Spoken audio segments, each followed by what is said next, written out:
Hello everyone, this is Stjepan and welcome to another analysis video on hanging pawns. This is the last game of round 1 of the 2018 Candidates Tournament played today.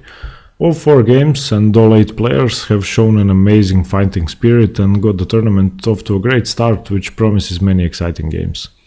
In this game, 2 legends met. Vladimir Kramnik played with the white pieces against the super strong genius Alexander Grischuk, who is known for his attacking chess and perhaps being the most imaginative player of all. His moves are sometimes completely undecipherable for us mortals, and he often creates brilliant games. Vladimir Kramnik is a legend in his own right as well. Unlike the other 7 players in the tournament, he is the only one who didn't qualify conventionally, one could say, through the World Cup, Grand Prix, rating points, or as Karyakin did by being the previous challenger for the World Championship, and Kramnik was elected the wild card by the organizer. That means that the only requirement he had to meet was that his rating was at least 2075 at every rating list published in 2017. So that and the fact that he is by far the oldest of all 8 players puts him into an awkward position with a lot to prove. He is by no means a lesser chess player than the rest, but the way he got in and the fact that he is the only player who had actually been the world champion before, from 2000 to 2007 or 6, I'm not sure, means that he will have to work twice as hard to justify his qualification. And in this game he was white and he kicked off with 1 to d4.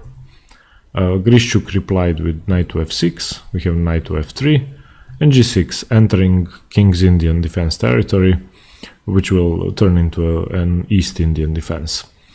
We have b3 by Kramnik, planning to develop the bishop, c5, offering a pawn temporarily, but it's regained eventually, d takes c5, queen a5 check, knight b to d2, perhaps a bit better was queen to d2, and Grischuk plays queen to c5 and regains the pawn using a tempo on the king.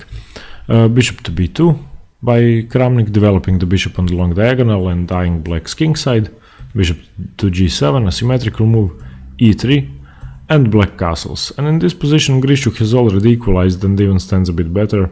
All of his pieces stand well, and Kramnik's queen and knight on d2 are a bit passive at the moment, but that will change soon. c4 by Kramnik, an aggressive move gaining space, but better would have been bishop to d3, developing and preparing to castle. It's usually unwise to take any further action in the attack before you get your king safe and develop your pieces. We have b6 by Grischuk, bishop to e2, bishop to b7, and now Kramnik castles. Here Grischuk plays queen to c7, perhaps better was queen to d6, it would have been a bit more active square. Rook to c1, getting the rook on the semi-open file, d6, solidifying his central structure, knight to b1 by Kramnik, a high-class move by Vladimir, recognizing that his knight is useless on d2 and preparing to transfer it to c3, a much more active square. Knight b to d7 by black, knight to c3, now the knight is controlling a lot of key squares, b5, d5 and e4, as when it was on d2 it was controlling only e4. Rook a to c8 by Grischuk, rook to c2, queen to b8, queen to a1, and both players seem to be placing their queens on inactive squares, but they aren't as useless as they might seem at the moment. a6 by Grischuk, rook to d2, rook f to e8, and rook f to d1, doubling rooks on the d file, and both players are playing very sensibly, developing their pieces, and there isn't really much action going on at the moment, and nobody seems to be taking any concrete action in the attack. Bishop to a8, creating a potential for a bishop and queen battery, which would eye the sensitive g2 square and which would prevent the knight from moving from f3. Knight to g5, Kramnik decides to move it anyway, getting it to an aggressive square with intentions to transfer it to h3 and later to f4 if needed, not fearing queen b7 at the moment. Rook to c5 by Grischuk, attacking the knight, and the knight does go to h3. And here Grischuk plays b5, aggressively tries to open up the position and resolve the tension on the queen side. Knight to f4 by Kramnik, now centralizing the knight and getting all of his pieces focused around the d5 square, which is the main central square both sides are fighting for. And now Kramnik has both knights and both rooks eyeing d5. Here Grischuk decides to take. He takes b takes c4. We have bishop takes c4, not messing up his queenside pawns and isolating them by taking with the b pawn. And rook to g5 by Grischuk, a risky move which is extremely double-edged. The rook is active in the attack, but it could easily get harassed and forced away or even trapped. And later on in the game it would prove to be one of the worst mistakes he made. Even though the engines wouldn't say it's a bad move because they can see a million variations in advance, it's from a human perspective it's hard because you always have to keep an eye on that rook, and it really doesn't have too many squares to go to. Knight c to d5, cutting off the rook from the queen side and centralizing the knight on the key central square. And in this position Grischuk should have traded a few pieces with knight takes d5, bishop takes d5, bishop takes b2 and queen b2, and it would resolve a lot of the tension and make his position much easier to play, and it was inevitable if he chose to play it. Instead he played the much more inferior knight to e5, and Kramnik simply retreated his bishop with bishop to e2. And now Grischuk plays knight to e4, another dubious move which now gives Kramnik a big advantage and doesn't really do much except seemingly attacks the rook on d2, which improves by moving anyway. And that's why Grischuk just lost the tempo to improve white's position, which sounds absurd when you look at it that way. Kramnik simply replies with rook to d4, which is attacking the e4 knight, and Grischuk plays knight to c5, saving the knight, and now h4. Highlighting the awkwardly placed rook on g5, which doesn't have too many squares to run to. It goes to f5 and now e4, and Grischuk is simply forced to give up the exchange. He plays rook takes f4, and after knight takes f4 we have knight takes c4.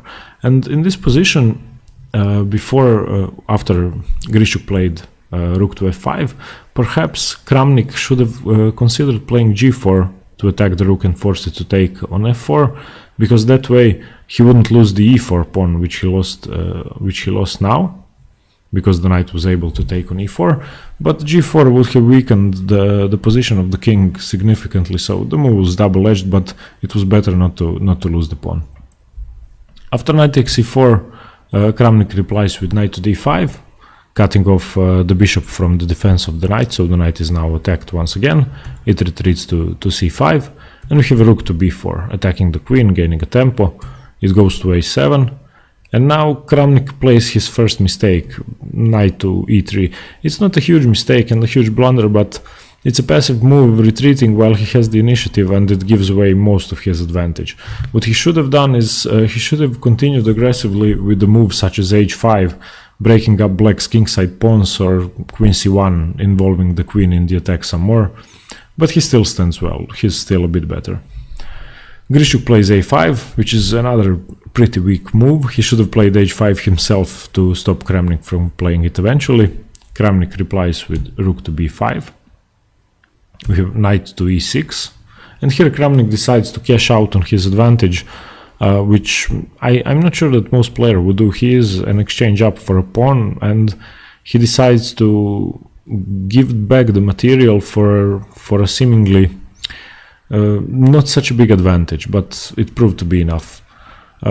He plays rook takes e5, and black is simply forced to trade into an inferior endgame. We have d takes e5, bishop takes e5, and queen c5. Now, after bishop takes g7, knight takes g7, queen to d4, and black has to trade queens as well. We have queen takes d4 and rook takes d4. And after all the trades, the material is equal, so material-wise Kramnik gave back one pawn, which is he was an exchange up for a pawn, so it's a pawn up, 1 point. But white has a queenside pawn majority, which Kramnik considered to be enough before he decided to initiate the trades. He decided it was enough for a win, and he converted it pretty easily as well. We have bishop to c6 by Grischuk, rook to d2, rook to b8, rook to c2, attacking the bishop, bishop to e8, and rook to c7, infiltrating on the 7th rank and attacking the e7 pawn. King defends with king to f8, and now rook a7, attacking the weak a5 pawn, which is almost impossible to defend.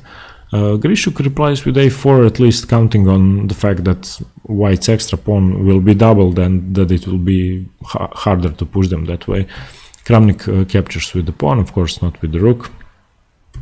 Rook to b1 check, king to h2, rook to b4 attacking h4, and Kramnik just ignores that. He knows that the h-pawn is completely insignificant in this position. He pushes a5, slowly but surely moving his pawns closer to promotion. Grischuk captures with check, rook takes h4, king goes back to g1, not going to g3 because black would check with knight f5.